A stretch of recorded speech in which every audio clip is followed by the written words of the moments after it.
Saudações, galera. Então hoje é a nossa última aula do bimestre, tá?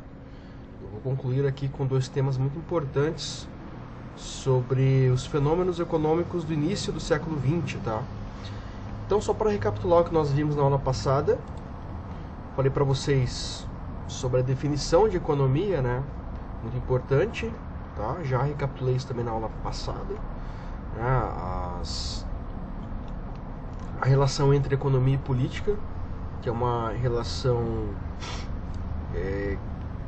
possível de ser indissociável, porque as leis que determinam as regras econômicas, né, as regras do jogo econômico, dependem de discussões políticas, né? Leis lá do surgimento da polis grega, tá? Trouxe para vocês alguns desses conceitos fundamentais para entendermos a dinâmica econômica dentro de uma nação, né?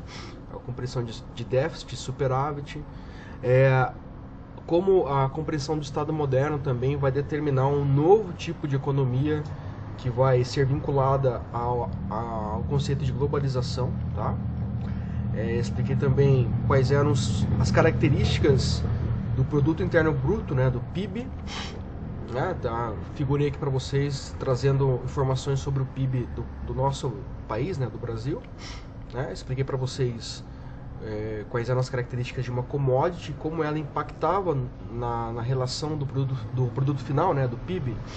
Muitas vezes os países eles optam por vender as commodities e não pegar essas commodities e inserir elas numa lógica industrial. Por quê? Porque é mais barato, e também para países que não têm um processo de industrialização consolidado, muitas vezes a venda de commodities, né, a venda dessas matérias-primas para outros países pode ser muito mais lucrativo, como é o caso do petróleo aqui, que eu figurei para vocês, tá?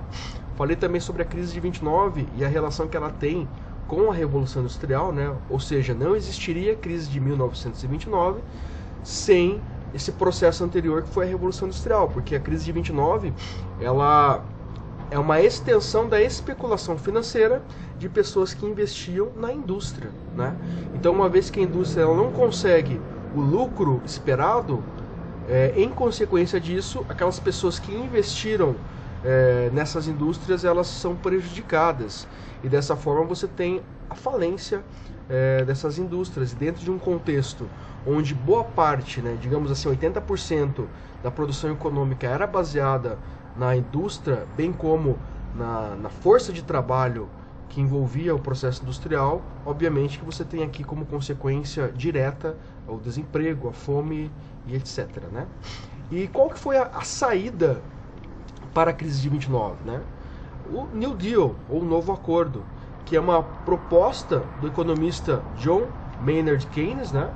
E basicamente, pessoal, o Keynes ele é a antítese do processo liberal econômico, né? Então, a crise de 1929 ela foi um efeito colateral do liberalismo econômico, tá?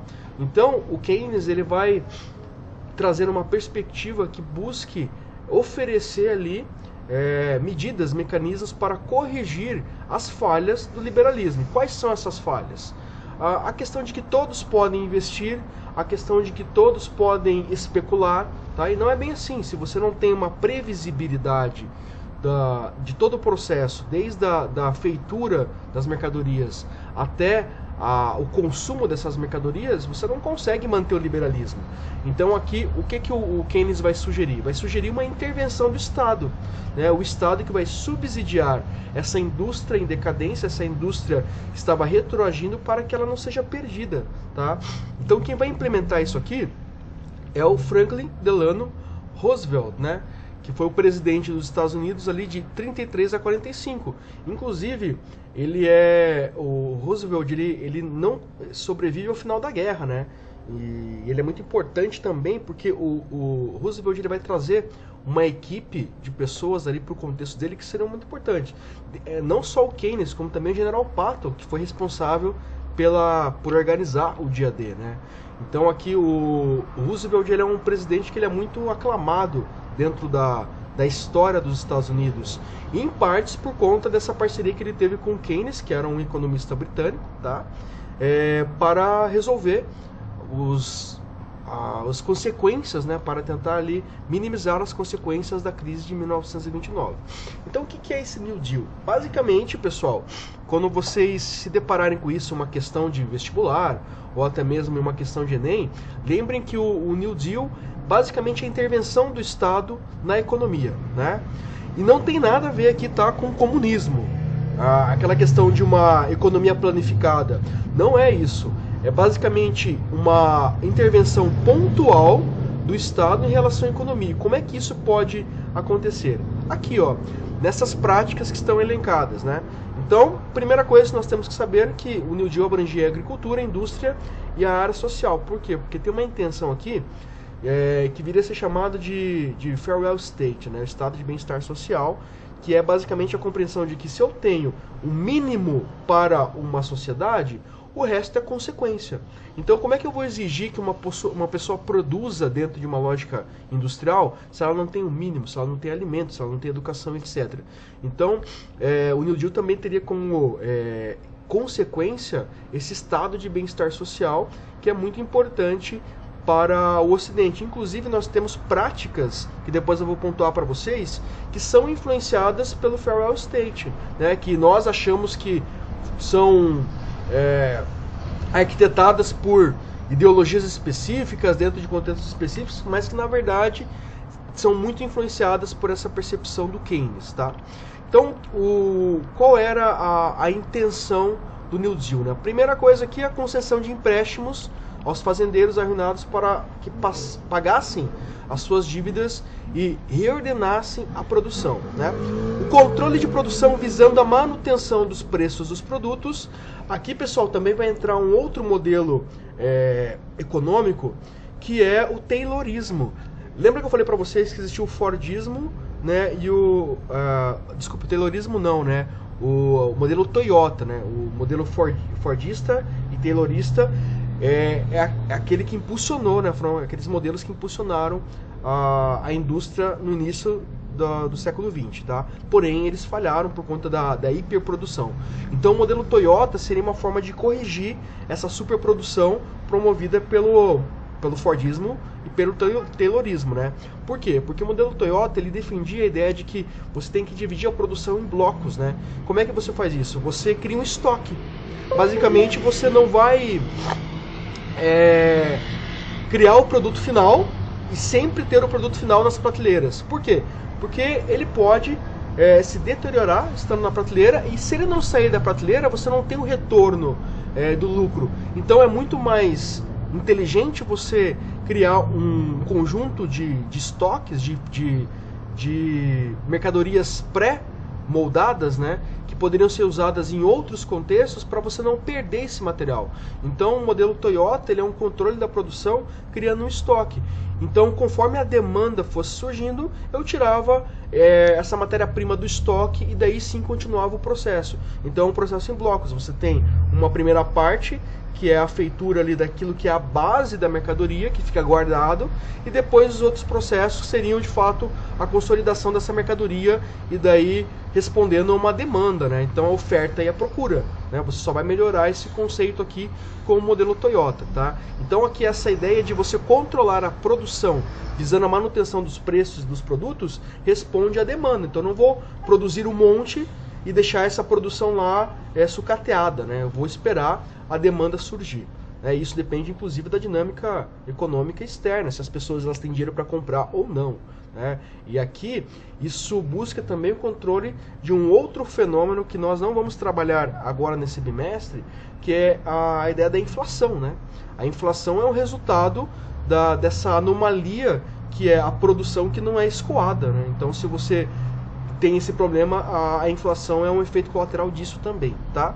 Então aqui a fixação dos preços de produtos básicos, como carvão, petróleo e cereais. Então aqui, talvez para algum liberal mais radical, essa medida ela seja nociva, porque se você cria uma padronização de preços, isso soa economia planificada, consequentemente isso soa comunismo, socialismo, né? Então aqui, isso para um liberal pode ser algo nocivo, mas naquele contexto foi necessário. Por quê? Porque dessa forma você vai criar um mercado, né, que vai permitir a ascensão dessas áreas de serviço. Então isso aqui é até uma proposta que ela era temporária, né? Era só para conseguir regularizar a economia ali até ela se reerguer novamente, tá? Então aqui a realização de diversas obras públicas para a criação de novos empregos visando os milhões de empregados. Aqui tem duas consequências positivas dessas ações. A primeira é que criando ali obras públicas você vai permitir, né, você vai criar condições de possibilidade para uma melhor logística das mercadorias. Então, se você tem portos, se você tem estradas, se você tem linhas férreas, linhas hídricas, tudo isso vai permitir um melhor escoamento das mercadorias. Então, esse é o primeiro elemento positivo aqui. O segundo elemento positivo é que você vai criar empregos que não existiam. Então aquela pessoa que estava desempregada porque ela não tem espaço na indústria, agora ela vai trabalhar nas obras públicas, né? Então ela vai ter trabalho, se ela tem trabalho, ela tem dinheiro, se ela tem dinheiro, ela pode consumir. Então você mantém o ciclo econômico, né? Então o aumento dos salários dos empregados, por uma questão óbvia, né? Se você aumenta o salário dos empregados, eles podem consumir mais. Se eles podem consumir mais, a indústria vai se manter, né? Então aquele cara que não podia comprar um carro, agora ele pode comprar um carro, mesmo que seja parcelado via crédito, porque ele tem dinheiro e isso vai manter uma economia muito forte nos Estados Unidos nesse início, dessa primeira metade do século XX, que é a indústria automotiva, né? Então, que a criação de um salário-desemprego para aliviar a situação da miséria dos desempregados. Isso aqui pode parecer coisa de socialista, mas é a criação de um economista liberal, tá? Inclusive, nós sempre associamos a nossa CLT aqui no Brasil com a Carta do Lavoro lá do fascismo.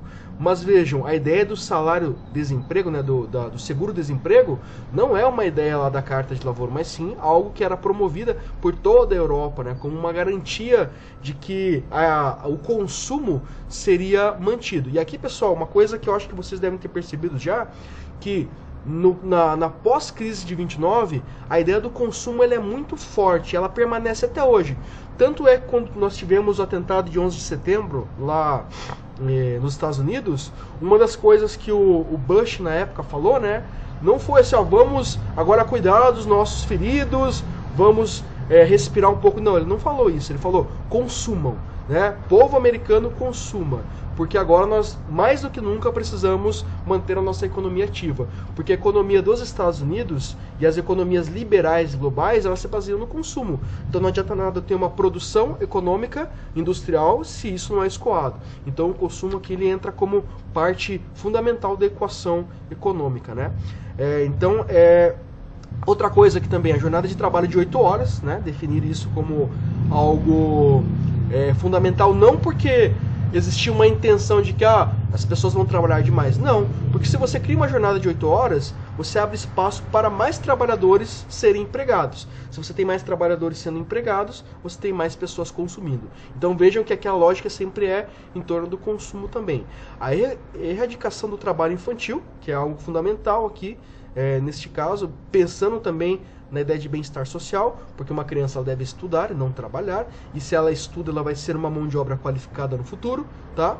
E a criação de uma previdência social. O que é uma previdência social? Uma espécie de pensão, né, de poupança que garantiria uma certa intervenção, né, um certo auxílio para as pessoas que estão numa condição fragilizada, né? Então você teria ali pelo menos um mínimo para que essas pessoas sobrevivessem e pudessem se reerguer, né? Inclusive aqui a ideia de previdência social seria a oposição àquilo que nós chamamos de depressão.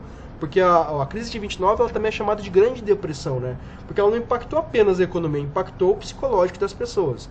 Então a previdência social ela serviria também para manter ali um mínimo para essas pessoas elas estarem dentro do jogo social, né? E não ter os efeitos psicológicos também de não estar trabalhando, não estar presente no jogo social, tá? Então aqui, pessoal, além de controlar o progresso econômico, o New Deal também implantou uma série de ações que conciliavam as questões econômicas e sociais. Ao disseminar esse tipo de ação, criam-se as bases do chamado welfare state, né, o estado de bem-estar social. Mesmo alcançando bons resultados, o New Deal perdeu espaço no final da década de 1970, quando as perspectivas renovadas do liberalismo começaram a ganhar fôlego. Então aqui nós chamamos de neoliberalismo, né? Esse segundo momento do liberalismo nós chamamos de neoliberalismo. E qual que é a característica deste neoliberalismo? É a inserção de economias estrangeiras dentro de outros países. Então, por exemplo, você abrir as portas de uma Volkswagen, de uma Renault, aqui no Brasil. Então eles vão criar essas indústrias aqui. Então uma economia cruzada, uma economia que ela se torna mais interdependente ainda, né? Por quê? Porque aqui eu vou também entender que essa inserção de economias, de indústrias, né, dentro de países estrangeiros, também aqui implicaria em um retorno por conta da carga tributária, né? Então se você tem uma empresa como a Renault aqui no Brasil, isso geraria uma quantia YX de carga tributária, que também permitiria o fortalecimento da nação onde esta empresa, no caso essa indústria, está situada. Beleza, pessoal? Então, dito isso, eu vou aqui falar de outro fenômeno que ocorreu no século XX, que foi o Plano Marshall, né? Isso aqui é muito mais fácil de compreendermos, que basicamente é atribuído aqui ao General Marshall, né?